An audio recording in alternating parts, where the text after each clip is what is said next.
Tasavvur qiling, siz Meksikada tug'ilgansiz. Sizni ovqatingiz dunyodagi eng zo'r ovqatlardan biri deb hisoblanadi. Siz o'zingizni pasportingiz bilan 150 tadan ko'proq davlatlarga bez viza kirishingiz mumkin. Va kunlardan biri Tlaxamulko shahrida yashayotganingizda ertalab uyingizni tagidan g'alati hidni sezasiz. Oynangizni ochganingizda katta tirikmani ko'rasiz, kulib turgan ayiq bilan. Uni yonida o'nlab politsiya xodimlari va qo'shnilaringiz turibdi va hid aynan shu tirikmadan chiqayotganida.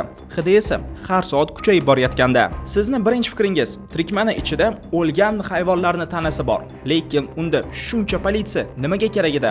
Aniq nimadir bo'lganda. Tlaxamulko Meksikaning eng xavfli joyi deb hisoblanadi. Tirikma paydo bo'lishidan bir oycha oldin shaharda 3 ta odamlar ko'milgan joyi topilgan edi. Va bu hammasi 12 yildan beri narko savdosi bilan davom etayotgan edi va 13500 odam vafot etgandi. Tlaxamulko odamlar murdasini tashab ketish uchun zo'r joy edi va tirikmaning ichida o'lgan odamlarning jasadi edi va narko kartel bu ishni qilgan degan fikrlar paydo bo'ladi. Bu tirikmani narko kartel emas, davlat o'zi tashab ketganda. Ommaga bu odam chiqadi. Luis Attavia Katerda, sud tibbiyot instituti direktori va odamlarga tushuntiradi. Morglarda joy bo'lmagani uchun o'lgan odamlarning jasadini shunaqa qilib yo'qotishga qaror qilishadi. Siz oynani qattiqroq yopasiz, murdani hidini sezmaslik uchun. Lekin o'lgan odamning hidi eng sassiq hidlardan biri deb hisoblanadi. Morgga kirgan odamlardan so'rashingiz mumkin va bu hid sizning ko'ningizni aynatadi va hattoki hushingizdan ham ketkazadi. Shaharda bo'layotgan vaziyat sizni qo'rquvga tushiradi. Har kun otishmalar, bitta pistolet o'qlariga siz ahamiyat ham berishni to'xtatgansiz. Har kuni kartelda kimdir jonini olishadi va siz bunaqa hayotdan to'yib boshqa joyga ketishga qaror qilasiz. Lekin qayerga? Sizlar bilan Aziz Habibullayev Togun Kia kanalida. Videoga avans bilan like bosib, obuna bo'lib qo'ying. Bu menga ko'proq sifatli video chiqarish uchun motivatsiya bo'ladi. Yana videodagi bir xil rasmlarni va videolarni senzura bilan yopishimga to'g'ri keldi. YouTube bloklab qo'ymaslik uchun. Shuning uchun to'liq rasmlarni ko'rish uchun Telegram kanalimga shu QR koddan yoki esa pastdagi havoladan o'tib olishingiz mumkin. O'sha yerga to'liq rasmlarni tashab qo'ydim. O'zingizni Meksikada xavfsizroq his qilish uchun Guadalajaraga ko'chib borasiz va siz meksikalik reper bilan tanishasiz. QBA, uni YouTube kanalida 100 mingtadan ortiq obunachilari bor. Uni videolar minglab, bir xillari esa millionlab prosmotr yig'adi. Siz u bilan har kun aloqadasiz va kunlardan biri telefon qilganingizda QBA telefoningizni ko'tarmaydi va ertasi kuni yangiliklarda u haqida ma'lumot olasiz. QBA 3 ta odamni tanasini kislotada yo'q qiladi. Kartel aytgani uchun. Eng alamli joyi esa narko kartel adashib boshqa studentlarni qo'lga olishgan edi va ular bu narsani aniqlashgandan keyin studentlarni ham tirik qoldirish olmasada, ularni sotib qo'ymasligi uchun. Shuning uchun kartel ularni o'ldirishga qaror qildi va bu ishni QBA ga topshirishadi. Va rapper QBA bu ishni qilishga rozi bo'ldi. Kartel unga har hafta $160 pul berardi va QBA o'nlab odamlarni kislotada yo'q qilganda. Va narko kartel bu kichkina odamlar emas, bu katta kompaniya. Coca-Cola kompaniyasida 120 mingta odam ishlaydi. Meksika narko kartelida esa 170 mingtadan ortiq odamlar bor. Shanba kuni ertalab mashinangizga benzin quyish uchun zapravkaga kelasiz. Kirish politsiya mashinalari bilan o'rab olganini ko'rganingizda bu yerda yomon narsa bo'lganini tushunasiz va atigi 1 soat oldin bu yerda kartel orasida otishma bo'lganda va 7 ta odam vafot etadi. Sababini esa tushunib bo'lmaydi. Nimaga aynan meksikaliklarda shunchalik ko'p otishmalar bo'ladi? Qarang, bu Meksikaning Juarez shahri va u chegarani Amerikaning El Paso shahri bilan bo'lib turadi va u yerda ham meksikaliklar yashaydi. Bu bitta shaharni kichkina chegara bo'lib turgan bo'lsa ham, Meksikaning Juarez shahri dunyodagi eng xavfli top 3 ta davlatga kiradi. Bu yerda har 100 mingta odamga 100 ta o'lim bo'ladi. Bu yerda o'lib ketish imkoniyati 25 barobarga ko'proq Toshkentga qaraganda. Masalan, Toshkentda bu son 4 ga teng. Juarez shahrida yashasangiz, sizni o'lish imkoniyatingiz bitta chegaradagi davlatdan ko'ra 25 barobarga ko'proq bo'ladi. Guadalajarani narko kartel qo'lga olganini tushunib yetasiz va siz umuman chegaradan uzoqroqqa ketishga qaror qilasiz va siz San Juan Chamulaga borasiz. Shaharda yashab yurgan kunlaringiz merni yig'ilishiga borasiz. Domingo Lopez va u o'z yig'ilishida hunarmand odamlarga pul ajratishni to'xtatamiz deydi. Odamlar mer bilan gap ham talashishmadi va o'sha yerdayoq uni o'ldirishdi. Uni jasadini esa ko'chaga olib chiqishdi. Politsiyani kutishdi va politsiya hattoki kelmadi ham. Odamlar zerikishdi va o'lgan tanani ko'chada qoldirib hamma uyiga ketdi. Politsiya bunaqa narsalarga o'rganib qolishgan va bunaqa chaqiruvlarga ham kelishmaydi. Mana sizga statistika. Har yili Meksikada nechta merni o'ldirishadi? Masalan, 2010 2014-yil 20 ta merni o'ldirishgan, 2018-yil esa 37 ta. Va agar politsiya kelsa ham, u sizni qutqarib qola oladi deb o'ylaysizmi? Meksikada nafaqat politsiyada, balkim kartelda ham ko'p kuchi bor. Bu odamga bir qarang, oddiy ishchiga o'xshaydi, lekin Usama bin Laden vafot etgandan keyin u dunyodagi eng xavfli odam deb hisoblanadi. Uni puli va kuchi Pablo Escobardan ham ko'proq edi. Uni ismi El Chapo va hozir u umrbod Amerika Qo'shma Shtatlarining qamoqxonasida o'tiribdi. Lekin uni bolalari hali ham Meksikani buzib kelmoqda. 2019-yil Culiacan shahrida politsiya xodimlari El Chaponi bolasini qo'lga olishdi. Uni qo'lga olishganda narkokartel haqiqiy urushni boshladi. Yo'lni orasida pulemyot bilan otishga tushdi va hammasi tez tugadi. Meksika prezidenti Manuel López Obrador ommaga chiqib, El Chaponi bolasini qo'yib yuborishimiz kerak deydi. Minglab odamlarning joni bitta odamdan muhimroq emas deydi va uni qo'yib yuborishadi. Tushunyapsizmi?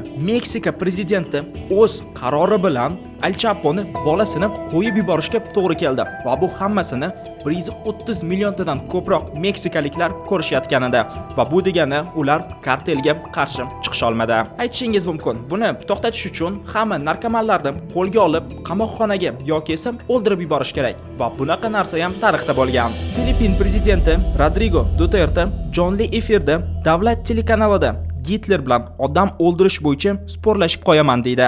Gitler 3 millionta yahudiylarni o'ldirgan. Bizni davlatimizda 3 millionta narkomanlar bor va ularni har bittasini men o'zim o'ldiraman. Osonroq qilib gapirganda, u o'z davlatida hamma narkomanlarni o'ylamasdan turib o'ldirishga ruxsat bergan va sizga bu narsa uchun hech kim hech nima qilmasada va qanchalik bu yaxshi yoki yomonni hali bila olmaymiz, chunki hali ham narkomanlarga qarshi urush davom etmoqda. Lekin odamlar aytishi bo'yicha narkomanlar 60% kamaydi, lekin ularni 80% aytishi bo'yicha bu vaziyat bizni qo'rqityapti, chunki bizni ham adashib o'ldirib yuborishlari mumkin deydi. Filippin prezidenti nafaqat narkobaronlarga, balki narkomanlarga ham qarshi chiqqan edi va ularni tuzatish mumkin emas deydi. Bir oydan bir yilgacha narkotik qabul qilgan odamning miyasi kichkinayib boradi va ularni tuzatish foydasi yo'q. Bu odamlar o'lib bo'lgan. Prezident aytishi bo'yicha, bir yildan beri nasha chekadigan odamni miyasi o'lib bo'lgan va bu odamlarni qutqarish ham kerak emas. To'liq rasmlarni o'zimni Togunki Telegram kanalimga yuklab qo'ydim. Aytib qo'yaman, hamma ham bunaqa rasmlarni ko'rishga chidolmaydi. Filippinda o'xshamagan narsa balkim Meksikada o'xshab qolar va bunaqa tajriba ham bo'lgan. 2006-yil Meksika prezidenti hamma narkokartellarni o'ldirish uchun qaror bergan va bu Filippinga qaraganda ancha kuchliroq edi. Prezident voyenniylarni barchasini kartelga urush uchun qarshi chiqargan edi va voyenniylarni hech kim boshqarmas edi. Shuning uchun ular juda ham ko'p qon to'kishadi va ular bir necha yilda 125 mingtadan ko'proq narkotik bilan shug'ullanadigan baronlarni o'ldirishadi va urush 8 yil oldin tugagan bo'lsa, hozir hech nima o'zgarmadi. Kartellar hali ham minglab narkotik sotishadi. Oddiy magazin axranalari avtomatlar bilan turishadi va buni sababini tushunish uchun kartaga qarashimiz kerak. Meksika Amerika Qo'shma Shtatlari bilan chegara va Amerikada eng ko'p narkotik ishlatadigan va narkotik tufayli o'lgan odamlarni birinchi o'rinda turadi. Ikkinchi sabab, Amerika Qo'shma Shtatlari ekonomikasi eng rivojlangan davlat deb hisoblanadi. Uchinchi sabab, Meksikani eng yaqin qo'shnisida siz bemalol qurollarni sotib olishingiz mumkin va bu hammasi bitta davlatda, Amerika Qo'shma Shtatlari. Va sizning qo'shningiz shunaqa davlat bo'lganda narkobaron bo'lmaslik imkoniyatingiz deyarli nolga teng. Chunki Amerikada narkotikka talab kamaymagancha, Meksika narkokartellari narkotik uchun odamlarni o'ldirib qurollanishni davom ettirishadi va ularning qurollari hattoki voyenniylarda ham yo'q. Pulemyotdan boshlab tankga qarshi granatomyotlar va ularning 90% qurollari Amerika Qo'shma Shtatlarida chiqarilgan. Va buni sababini tushunish juda ham oson. Siz oddiy magazinga kirib, bitta pitsa bilan bitta AK-47 olib chiqib ketishingiz mumkin. Masalan, bu AK-47 ning onlayn magazini. Siz bu yerga kirib 100 talab AK-47 ni xarid qilishingiz mumkin. Unga o'q va zapchas ham bor va bu hammasini siz uyingizga olib kelishadi. Hammasi tushunarli. Savatga qo'shasiz, uyingizni kiritasiz, to'lov qilasiz va bir necha kundan keyin kuryer sizni uyingizga hamma narsalarni tashab ketadi. Muammoni yana bir yechimi bu Amerika va Meksika orasida katta devor qurish va Trump prezident bo'layotganda bunaqa devor qurish haqida aytgan edi. Biz devor quramiz. boshqa yo'limiz ham yo'q. Lekin qanday qilib va kim unga 3,5 ming kilometr devor qurishga yordam beradi? Va devor qurishni hech nima o'zgartirmaydi, chunki kartel 90% yo'li suvdan o'tadi. Meksikadan kelayotgan barcha kemalarni qabul qilish ham muammoni yechmaydi. Masalan, bu kadrda bayerniylar suv osti kemasini qo'lga olishadi. Bu kemaning narxi $1 million. U esa 180 million dollarlik narkotikni olib o'tishi mumkin. Hamda ular tunnellar ham qurishadi. Masalan, bu tunnel KFC restoranidan qurilgan edi. Devorlar esa ularga muammo emas. 2 minutda ular baland devorni o'tib ketishadi. Bu muammoning yana bir sababi bu Meksikaning ekonomikasi. Millionlab odamlar kambag'allikda yashashadi va narkokartelda ishlash bu yagona usul kambag'allikdan qutulish uchun. Biz nima qilishni bilmaymiz. Bolalarimiz bizdan ovqat so'rashadi. Bizda esa hech nima yo'q. Ularga ovqat ham bera olmaymiz. Biz axlatlarga qarab u yerda ovqatlar qidiramiz. Chunki bir xil odamlar axlatlarga pecheniya va nonlarni ham tashlab yuborishadi. Shuning uchun Meksika prezidenti aytganida, bu muammoni yechish imkoniyati juda ham kam. Chunki muammo Meksikaning ichida emas, tashqarida. Amerika Qo'shma Shtatlari narkotikka talabi kamaymagancha, Meksika ham ularga narkotik yuborishni to'xtatishmaydi. Qayerda talab bo'lsa, o'sha yerda taklif ham bo'ladi. Amerikaliklar narkotikka milliardlab dollar to'lashni to'xtatmagancha, Meksika ko'chalariga chiqish xavfli bo'ladi va hattoki Meksika prezidenti ham aytib chiqdi. Biz narkotik sotuviga qarshi chiqa olmaymiz va to'xtata olmaymiz. Shuning uchun kelishishimiz kerak. Bu vaziyat qanchalik yomon bo'lsa ham, hammasi yaxshilanib kelmoqda va qachondir Meksika ham chiroyli davlatga aylanadi. Eng alam qiladigan joyi esa amerikalik 18-19 yoshlik bolalar narkotikka o'tirib qolib, undan chiqib ketisha olmaydi va umrlarining oxirigacha narkoman bo'lib qolishadi. Umrlari esa uzoq bo'lmaydi. Lekin faktlar meni gaplarimga to'g'ri kelmayapti. Fentanin yangi paydo bo'lgan narkotik. U tez vaqt ichida kokain va geroindan ham o'tib ketdi. Birinchi sabab u arzon, ikkinchisi esa u boshqa narkotiklarga qaraganda ancha kuchliroq. Fentaninning dozasi shunchalik kuchliki, atagi 0,5 gram sizni yarim soatda o'ldirishi mumkin. Va Amerika Qo'shma Shtatlarida yashaydigan odamlar fentaninni ommaviy qirg'in quroli deb aytib chiqishmoqda.